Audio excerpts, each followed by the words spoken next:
कितना समय यहाँ पर लगेगा इसको सही करने में? कई बड़े नेताओं ने इसको ट्वीट कर दिया, तो आप लोग आ रहे हैं। ऐसी ही 18 कॉलोनियों में समस्या है। अच्छा जी, अगर नगर के जो बड़ी एरिया है उसके आगे हिंद विहार है, गौरी शंकर इनक्लेव है, सत्य इनक्लेव है, पांडे इनक्लेव, वहाँ भी यही समस्या है।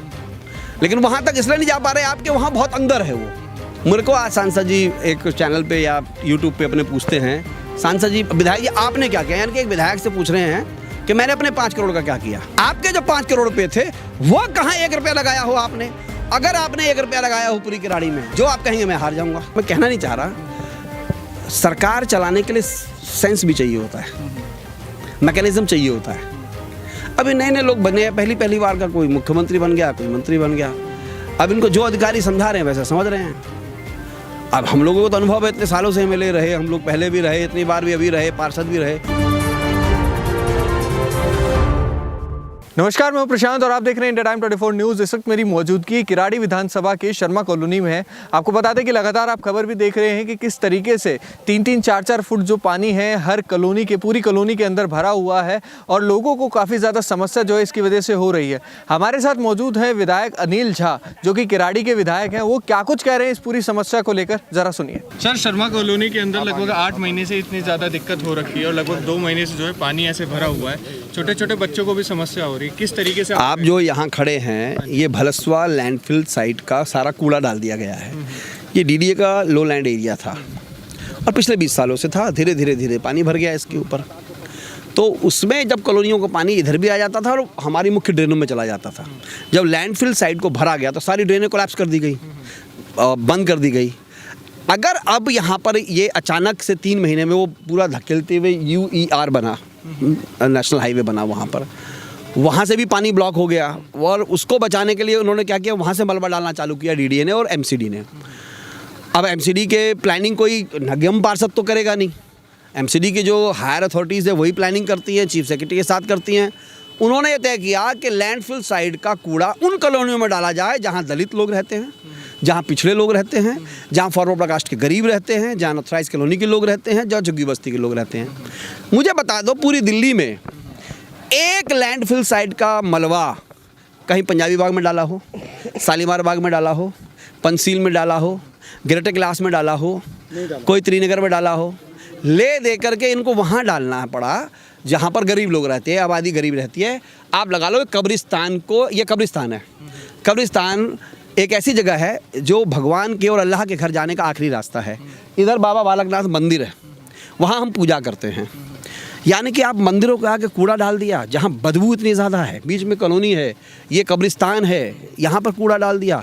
कोई संवेदनशीलता हो गया? एक शिव मंदिर है यहाँ बाजू में, यहाँ कूड़ा डाल दिया। चलिए, ये तो मंदिर मस्जिद की बात हो गई। उसके बाद हमारी कॉलोनियों की क्या स्थिति है? हमें आउटफॉल दिया नहीं। अगर मैं यहाँ MLA हूँ और पहले अगर MLA थे तो सवाल ये भी उठता है, तो पहले LG किसके थे? 15 साल से सांसद किसके थे? केंद्र में सरकार किसकी थी 11 सालों से? और आज क्या स्थिति है? मेयर इनका है, दिल्ली में सरकार इनकी है, LG इनका है, 15 वर्षों से सांसद इनका है। ये बात मैं इसलिए कह रहा हूँ, मैं तो 2 बार तो पहले भाजपा में ही था, ये कोई नहीं बताता। इन सबका मैं सिस्टम को जानता हूँ, जिस प्रकार से यहाँ फाइलें रोकी गई।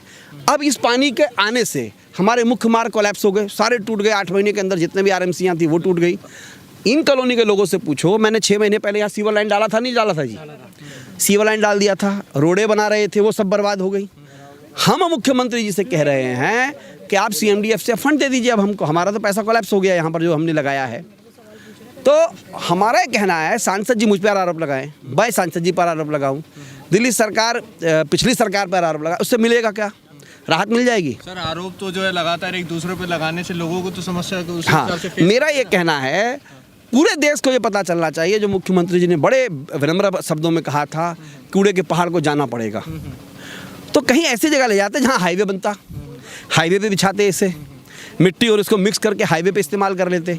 हमारी ज़िंदगियाँ क्यों ख़राब करिए? छोटे छोटे बच्चों को सांस की बीमारी हो रही है, बुजुर्गों को सांस की बीमारी हो रही है। यहाँ पर गांव से लोग आना नहीं चाहते हैं। भारत के अंदर टूरिस्टों ने दिल्ली में आना बंद कर दिया है।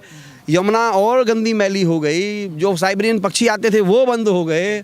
हम हमारे यहाँ गाँव से लोग आते हैं, बोलते हैं कि तुमसे अच्छा तो हमारा गाँव है। तो ये स्थिति बुरी हो गई है। अब मैं सरकार से यही मांग कर रहा हूँ कि कॉलोनी को हम चारों तरफ बांध की तरह बनाएंगे और उसको उठाने के लिए कॉलोनी को हमको कम से कम 10 करोड़ रुपया चाहिए। मैंने मुख्यमंत्री जी को लगभग 18-19 पत्र पहले ही भेजे थे इस कॉलोनी के लिए समस्या। अब देखिए क्या होता है, इसको कई बड़े नेताओं ने इसको ट्वीट कर दिया, तो आप लोग आ रहे हैं। ऐसी ही 18 कॉलोनियों में समस्या है। अच्छा जी, अगर नगर के जो बड़ी एरिया है उसके आगे हिंद विहार है, गौरी शंकर इनक्लेव है, सत्य इनक्लेव है, पांडे इनक्लेव, वहाँ भी यही समस्या है। लेकिन वहाँ तक इसलिए नहीं जा पा रहे आपके वहाँ बहुत अंदर है वो। तो ये 18 कॉलोनियों के बारे में मैंने मुख्यमंत्री जी को पहले ही लिख के भेजा है। अब मैं मुख्यमंत्री जी से लड़ना नहीं चाहता, मैं आग्रह करना चाहता हूँ। मैं सांसद जी से लड़ना नहीं चाहता, आग्रह करना चाहता हूँ। मैं एलजी साहब से लड़ना नहीं चाहता, आग्रह करना चाहता हूँ। यूडी डिपार्टमेंट से लड़ना नहीं चाहता हूँ। मैं फाइल दिखाओ, मैं आग्रह करना चाह रहा हूँ कि आप इसका एक कंक्रीट समाधान दीजिए। दर्जनों पत्र लिखे, मैंने सैकड़ों पत्र लिखे हैं। शर्मा कॉलोनी के इंदर अगर नगर की गलियों के लिए आज से नहीं 6वें महीने के अंदर 2025 मैं पहले लिख दिए थे। मैंने इसके बारे में एक डिटेल खाका तैयार किया था, ये ऐसे होना चाहिए। इसकी ड्रेनेज सिस्टम के लिए मैंने पिछले साल ही लिख दिया था। ये विधानसभा में मैंने 18 कॉलोनियों के बारे में लिखा था। ये 9 नंबर में शर्मा कॉलोनी को लिखा था। मैंने कहा डूब जाएंगी ये, आप बचा लीजिए हमको। लेकिन कोई सुनने को तैयार नहीं है। उसके बाद ये कहना चाह रहे हैं कि कहीं ना कहीं एक पूरा प्लान था कि इसको इस तरीके से नहीं, यहाँ पर मुझे ऐसा लगता है कि जो 22 MLA हम आम आदमी पार्टी के जीते हैं, ये सुनिश्चित किया गया भाई यहाँ पैसा नहीं लगाएंगे। अच्छा, और कूड़ा फेंकेंगे। ये तो प्लानिंग वाला काम खराब करने के। अब कूड़ा फेंकेंगे तो भाई फेंक लो। लेकिन क्या है कि इन स्थितियों में भी हम इस कॉलोनी को बहुत बेहतरीन कॉलोनी बना के देंगे, ये मेरा संकल्प है। चाहे मुझे हाई कोर्ट जाना पड़े, चाहे सुप्रीम कोर्ट जाना पड़े। अगर सरकार नहीं सुनेगी तो क्या करूँगा मैं? हाई कोर्ट जाऊँगा ना। अब इसकी वजह से क्या हो रहा है, हमारे जितने चैम्बर थे सीवर के उस नीचे बैठ गए। अब अगर वो 2.5-3 फीट नीचे चले गए और 1-1 मीटर नीचे चले जाएंगे, फिर कॉलोनी को उठाना पड़ेगा। अब कॉलोनी तो चलो हम उठा देंगे, उसके बाद फिर गरीब लोग मरेंगे। सबके जब मकान नीचे बैठ जाएंगे तो इनको बनाने के लिए पैसा कहाँ से आएगा? और वो सरकार देगी नहीं पैसा। एक तरह का ये एक तरह की आपदा हो गई ना। ये तो मतलब कि हमें सरकार के जो इमरजेंसी प्रबंधन डिपार्टमेंट है उनसे कहना है।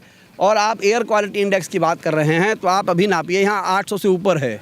हमारे गले में खराश होती है, यहाँ खड़ा नहीं हो सकते हैं। हमारी स्थिति खराब है यहाँ पर। बाकी छोटे बच्चे भी इधर जिस तरीके से समझ, कितना समय आप अगर अपनी तरफ से भी बताएं तो कितना समय यहाँ पर लगेगा इसको सही करने में? देखिए, अगर सरकार हमें पैसा दे देगी हम तो 5 महीने में कर देंगे। अगर हमारे एस्टीमेट को सैंक्शन दे दे मुख्यमंत्री, जब चलिए अब मार्च में पैसा आएगा, हम एस्टीमेट बना के भेज देते हैं। हमें सांसद एक अनुशंसा पत्र दे दे। अगर मैं अपना अनुशंसा पत्र देता हूँ, वो देखते हैं अनिल झा आम आदमी पार्टी का MLA, उठा के बाहर फेंक देते हैं। चलिए हमारे से इतनी तकलीफ है तो सांसद जी का लेटर ले लीजिए, उनके क्षेत्र में भी तो है ये कॉलोनी। आप पैसा दिलवा दीजिए, काम मैं करा दूंगा। मतलब कहीं ना कहीं आम आदमी पार्टी के विधायक होने की वजह से जानबूझ के फंड रोका जा रहा है। देखो ये ओपन सीक्रेट है, ये सब जगह ओपन है। मेरे को आज सांसद जी एक चैनल पे या यूट्यूब पे अपने पूछते हैं, सांसद जी विधायक जी आपने क्या किया? यानी कि एक विधायक से पूछ रहे हैं कि मैंने अपने 5 करोड़ का क्या किया। तो सांसद जी, मैंने अगर नगर टी ब्लॉक में लगभग उसमें 2 करोड़ 80 लाख रुपए लगाए। सनी बाजार रोड वार्ड नंबर 39 में 80 लाख रुपए लगाए। फिर अगर नगर सी ब्लॉक की गलियों में पैसे लगाए। उसके बाद मैंने जानकी विहार के एस्टीमेट के लिए वो पैसे दे दिए। लगभग मेरे 5 करोड़ तो खत्म हो गए। चलिए आप मेरी एक विधानसभा के पैसे मांगते हैं, मैंने जो कहा इसका काउंटर चेक करा लीजिए। आपके जो 5 करोड़ रुपए थे वो कहाँ 1 रुपया लगाया हो आपने? अगर आपने 1 रुपया लगाया हो पूरी किराड़ी में, जो आप कहेंगे मैं हार जाऊंगा। भाई एक सांसद चाहे तो 1500 करोड़ रुपये लगा सकता है।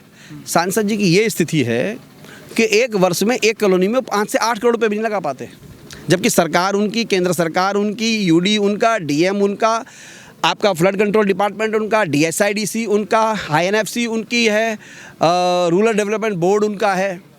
इन शॉर्ट आप ये कहना चाहते हैं कि आप आम आदमी पार्टी से हैं, इसी चक्कर में इन लोगों को एक आम आदमी पार्टी से एक बात है। दूसरी बात है कि मैं माफ़ी चाहता हूँ, मैं कहना नहीं चाह रहा, सरकार चलाने के लिए सेंस भी चाहिए होता है, मैकेनिज्म चाहिए होता है।